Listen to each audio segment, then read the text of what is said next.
guys, this is Aviral Anand and today I am going to start part 2 of nutrition in plants and animals. So let's get started. In the last part we finished here and I told you to explain this diagram and I will start the carbon dioxide. So in this activity we took a variegated leaf as it is shown here. We place all the non-green and green parts of this leaf on a sheet of paper. After that we boil it in water. After that we took this leaf and then dipped into alcohol, and that test tube is also filled in, and that test tube is also dipped in boiling water. The alcohol starts to boil, and that alcohol removes all the chlorophyll from the leaf. After that we put few drops of iodine solution on the leaf. We have observed that the green part of the leaf turned blue black, and the non-green part of the leaf did not turn blue black. So this shows that photosynthesis can occur in the presence of chlorophyll, and chlorophyll and starch is produced during photosynthesis. Now we will start on the topic carbon dioxide. Carbon dioxide enters the leaves through the tiny pores called stomata. Carbon dioxide बहुत tiny pores होते हैं जिन्हें हम carbon dioxide जो है हमारे leaf के अंदर एंटर कैसे करते हैं, बहुत टाइनी पोर्स होते हैं जिन्हें हम कहते हैं स्टोमेटा. ये हमारे लीफ के सरफेस पर प्रेजेंट होते हैं, बहुत छोटे छोटे होते हैं, इनको सिर्फ माइक्रोस्कोप से ही देख सकते हैं. Each stomata is surrounded by 2 guard cells which regulate the opening and closing of stomata. हर एक स्टोमेटा जो है 2 गार्ड सेल से जो है मतलब घिरा होता है. 2 गार्ड सेल उसके अगल बगल होते हैं जो रेगुलेट करते हैं opening and closing of stomata. जब गार्ड सेल्स क्या काम करते हैं, जब प्लांट हाइड्रेटेड होता है तो गार्ड सेल जो है मतलब वो गीले वो ना पानी से फिल हो जाते हैं और वो जो है स्टोमेटा को खोल देते हैं जिससे गैसेस एक्सचेंज होने लगता है. अब जब हाइड्रेटेड नहीं होता है प्लांट तो सारा पानी ड्राई आउट हो जाता है और फिर गार्ड सेल्स फिर से सुखड़ कर स्टोमेटा को कवर कर लेते हैं जिससे गैसेस एक्सचेंज बंद हो जाता है. उसके बाद यहाँ पर एक और एक्टिविटी है, to test the need of carbon dioxide for photosynthesis. Take 2 healthy potted plants nearly of the same size and keep them in a dark room for 2 to 3 days to discharge them. हम लोग को 2 healthy potted plants चाहिए जैसा इस figure में है. ये दोनों हेल्दी पॉटेड प्लांट्स हैं, इनको 2-3 दिन के लिए डिस्चार्ज करा गया था. उसके बाद हमें जो है इस प्लांट को जो है ना एक सेपरेट ग्लास प्लेट पर रखना, जैसे ये है, ये दोनों ना सेपरेट ग्लास प्लेट पर रखें. उसके बाद हम लोग को इसके ऊपर एक ग्लास बेल रखना है. हम लोग को इनको नाम दे देना है. ये जैसे एक प्लांट ए यहाँ पर दिया गया, प्लांट ए, और ये है प्लांट बी. तो इसके अंदर आप नोटिस करेंगे इसके अंदर कोई चीज़ ऐसी रखी हुई नहीं हुई है, पर इसके अंदर KOH क्रिस्टल्स रखे हैं पेट्री डिश पर. ये ग्लास की डिश है, इसके ऊपर पोटेशियम हाइड्रोक्साइड क्रिस्टल्स रखे हुए हैं. अब हम लोग जो है ना इसको 4 to 6 आवर्स के लिए जो है हम लोग उसको जो सनलाइट में रख देंगे जैसे यहाँ पर लिखा है वैसली. और हम लोग को इसके जो यहाँ पर है ना ग्लास प्लेट और ये बेल जार जहाँ पर टच हो रहे हैं ना वहाँ पर हम लोग को चारों और वैसलीन से दोनों को सील कर देना जिससे ये एयर टाइट हो जाए पूरा, यहाँ पर जैसा लिखा हुआ है. उसके बाद हम लोग को ना दोनों प्लांट्स को 4 से 6 घंटे के लिए सनलाइट में रख देना है. उसके बाद हम लोग को ये दोनों के बेल जार्स निकाल दें और हम लोग को टेस्ट करना है कि दोनों की लीफ में कुछ अंतर है कि, क्योंकि दोनों डिस्चार्ज से सनलाइट में रखा तो दोनों को जो है फोटोसिंथेसिस करना चाहिए. तो आप देखेंगे प्लांट ए की जब हम लोग लीव देखेंगे उसका आयोडीन टेस्ट करेंगे तो आयोडीन टेस्ट में ये पता लगेगा पहले से डिस्चार्ज से अभी भी डिस्चार्ज रहेंगे. क्यों?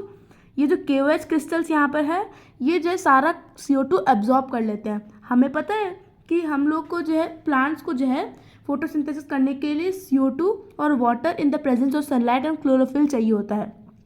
तब जाकर उनका ग्लूकोज ना जो ना फर्दर स्टार्च में कन्वर्ट कर जाता है और ऑक्सीजन बाय प्रोडक्ट बनता है. अब इसमें हम लोगों ने देखा इसमें कुछ ऐसी चीज़ नहीं रखी थी जो इस बेल जार के अंदर जो भी CO2 था इस प्लांट ने लेकर फोटोसिंथेसिस करा. तो इसका जो आयोडीन टेस्ट करेंगे तो इसका आयोडीन टेस्ट में पूरा लीफ ब्लू ब्लैक कलर में इंडिकेट होगा, इसमें नहीं होगा. पर तो leaf taken from plant it does not turn blue black, जैसा मैंने बताया था इसका अपना टर्न ब्लू ब्लैक नहीं होगा इसका leaves. It shows the absence of starch. इसलिए हुआ ये क्योंकि प्लांट बी के अंदर जो ये KOH क्रिस्टल्स है पोटेशियम हाइड्रोक्साइड ये जो है सारा CO2 इसके अंदर से एब्जॉर्ब कर लेते हैं. All the CO2 present in the jar A absorb this is because KOH kept beside the plant it absorbed all the CO2। इसके अंदर KOH ने पूरा CO2 एब्जॉर्ब कर लिया था बेल जार में, इसीलिए CO2 जो है नेसेसरी है फोटोसिंथेसिस को कैरी आउट करने के लिए। उसके बाद हमारा नेक्स्ट टॉपिक है water and minerals. Water and mineral absorb by the plant through root airs are transported to the leaves by the xylem vessels which runs like pipe through the root, the stem and branches and the leaves।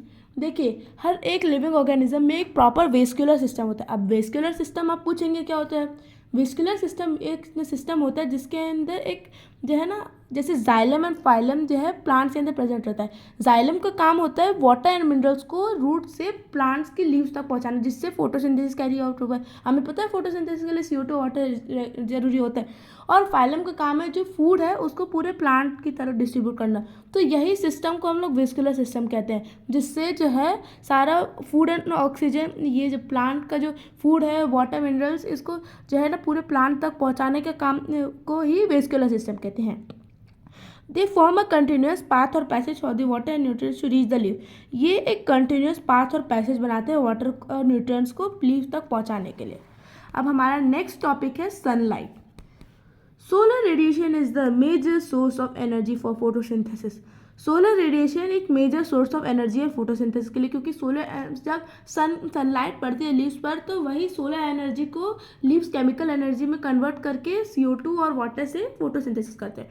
Photosynthesis is also affected by the quality of light. Photosynthesis quality of light से भी effect होता है। हम लोग को to show that यहाँ पर एक और एक्टिविटी है सनलाइट से related, to show that sunlight is essential for photosynthesis. A potted plant is taken and its leaves are discharged by keeping in a dark place for 2 to 3 days। एक potted plant लिया गया, उसको इसके leaves and its leaves are discharge, इसको इस plant को पूरा एक डार्क रूम में रखकर 2-3 दिन के लिए उसके प्लांट के लीव्स को पूरा डिस्चार्ज कर दिया। A part of the leave is covered with a strip of black pepper. एक पार्ट जो है ना, एक जो है लीफ लिया गया, उसको तोड़ा नहीं क्या, उसके ऊपर एक ब्लैक पेपर जो है ना कहीं भी उसके ऊपर चिपका दिया ब्लैक पेपर। इस आप जैसे इस फोटो में देख सकते हैं, इस तरीके से ब्लैक पेपर उसके ऊपर चिपका दिया, ठीक है।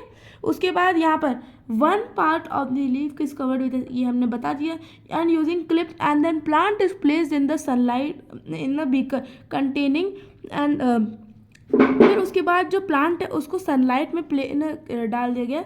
द सेलेक्टेड लीव जो है उसको प्लग किया गया, सनलाइट में डाल दे तो फोटोसिंथेसिस हुआ। उसके बाद जो सेलेक्टेड लीव हुआ उसको प्लग किया गया और ना बॉयल किया गया बीकर में, जैसा हम लोग को पता है डिस्चार्ज करने का प्रोसेस, उसको जो है हम लोग को वो उसके अंदर स्टार्च जैसे हम लोग पता लगाते हैं एक आयरन टेस्ट से, वही इन लोग यही कर रहे हैं। The leaf plugged and boiled in a beaker containing water for 5 to 10 minutes, वही सेम प्रोसेस है।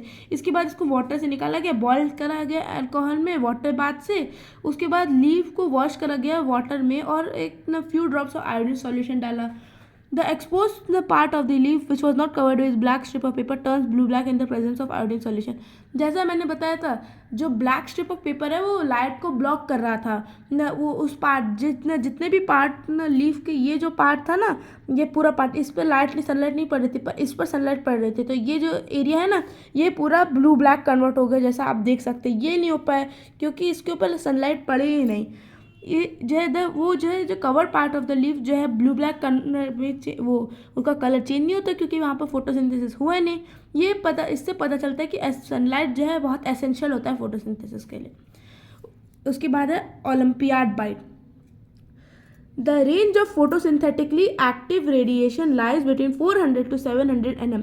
Maximum photosynthesis occurs in blue, violet and red regions of the light spectrum and minimum photosynthesis occur in the green wavelength. Guys इसको आप एकदम अच्छे से note कर लीजिए क्योंकि इस बार 2024 to 2025 के साइंस ओलंपियाड के पेपर में क्लास 7th के ये क्वेश्चन पूछा गया था। और ये जो ओलंपियाड बाइट होते हैं ना, आप इनको एकदम अच्छे से पढ़ ला करिए। ज़्यादातर क्वेश्चन में नहीं, पेपर्स में नहीं आते, पर अगर आ जाए तो बहुत मुश्किल होती है इनको करने में। उसके बाद यहाँ पर एक और एक्टिविटी है, to show that starch is form during photosynthesis in the presence of sunlight. Two green potted plants are taken and one of them is labeled as A and other as B. Pot A is kept in dark and pot B is kept in sunlight for 3 to 4 days. हम लोगों ने 2 potted plants लिया और उनको न और उनमें से न लेबल किया एक।